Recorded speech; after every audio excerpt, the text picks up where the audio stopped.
Before we get started with this video, make sure you guys are subscribed. And if you are subscribed, make sure you tap that bell so you never miss an upload.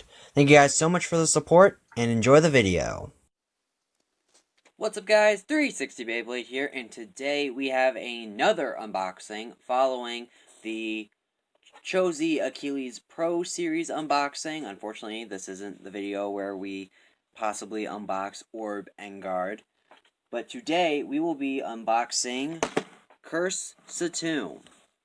Now this is the evolution of Kinetic Satomb, and it is owned by Silas Carlisle. As you can see, because it is Hasbro, this is part of a new Speedstorm line, but I'm willing to actually live with this because just looking at the box, this is nothing close to Hypersphere. As you can see, the driver is not Hypersphere at all, and we'll get more into that later. So let's go over the back of the box real quick. So here are all the parts laid out. We got the chip, the ring, the disc, and the driver. And the driver is actually really cool because it actually has metal infused into the driver. So it's a little taller, but it has that extra metal in it. And then we have Satomb's actual gimmick with the bay as well, which thankfully Hasbro has gone back to giving bays their gimmicks because Rise didn't do that at all except for like Achilles and Spriggan. But Spriggan didn't even have all of its gimmicks. Then there are the stats. I mean, its defense is good, but we'll have to see how it actually performs in the stadium. And yeah, that's going to pretty much do it for the box. And let's get right into opening this thing up.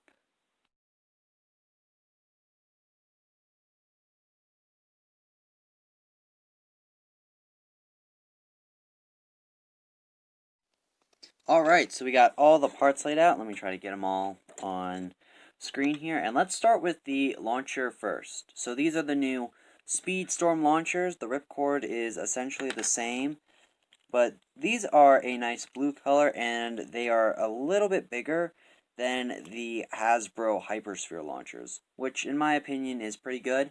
They look to be around the same size as the Slingshot launchers, which isn't that bad. But with all that out of the way, now we can get into the bay itself. Let's start with the chip first. So here's the chip. Here is the QR code for you guys as well. There you go. You can scan that into your game. And there's nothing too different here. The chip seems pretty good, except for, like Hypersphere, these are cut out on the top of the chip, and there is no sparking core.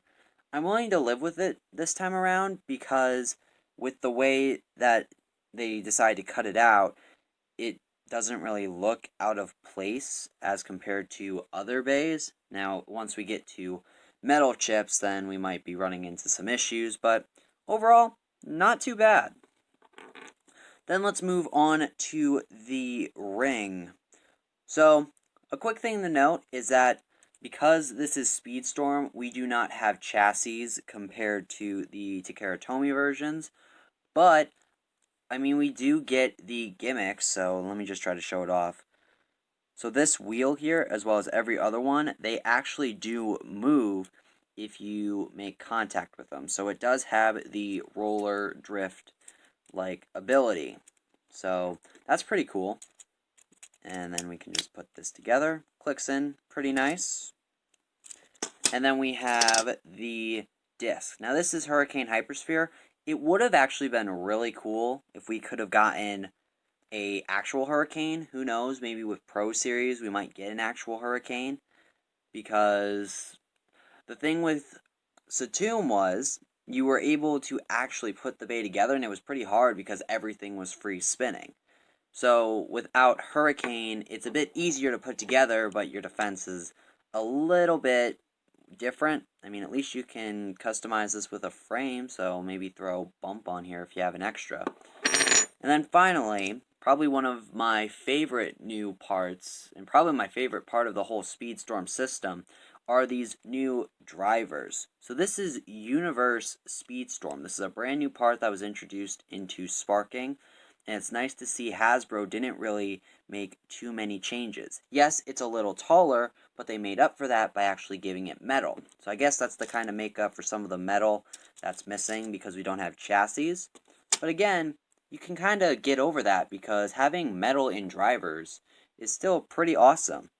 And the major thing about this driver really is that the tip itself and then this ring are entirely free spinning. So that was kind of the point. This bay is supposed to be entirely free spinning, kind of like how Tempest Wyvern was back in Evolution, but unfortunately we don't have a new Wyvern. And yeah, that pretty much goes over all the parts. Now let's put the bay together and test the slopes. Unfortunately, these still have slopes and not teeth. And overall, the slopes are moderately decent. From a side view, it definitely looks good on top and then kind of bare in the middle. But like I said before, if you were to get an actual hurricane disc, like let's say you bought a Bushin Ashura, or Hasbro makes a hurricane disc, you could just plop that on, and I don't think the added height of the Universe Speedstorm driver would really make all that big of a difference. So yeah, that's pretty much going to do it for all the parts, and let's get into some test battles. Alright, test spin time.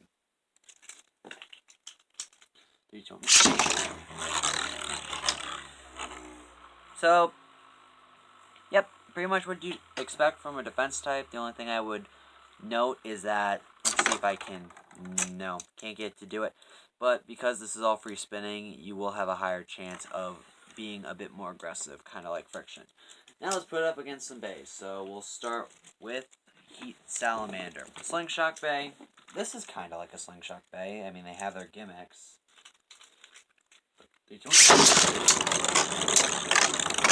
There we go. See, like I said, it's a bit more aggressive than normal.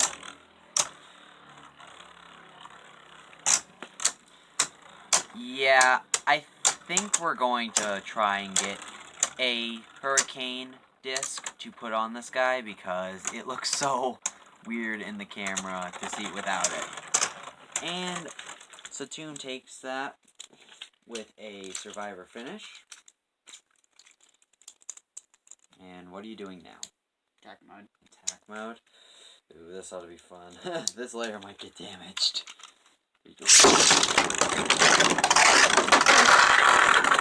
Self KO. Wow. Okay.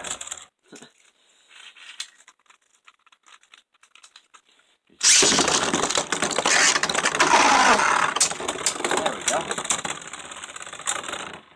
Oh, I think I got you here. Right. And Satomb takes that by a score of 2-0. Alright, who's the next opponent? Dead Hades. Ooh, that bay actually has metal. This might actually be hard.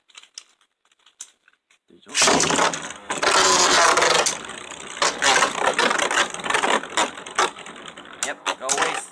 Come on. Come on. Ah, oh, man. With your metal, you just hit so much harder. Yep, Hades takes that. So let's do one more.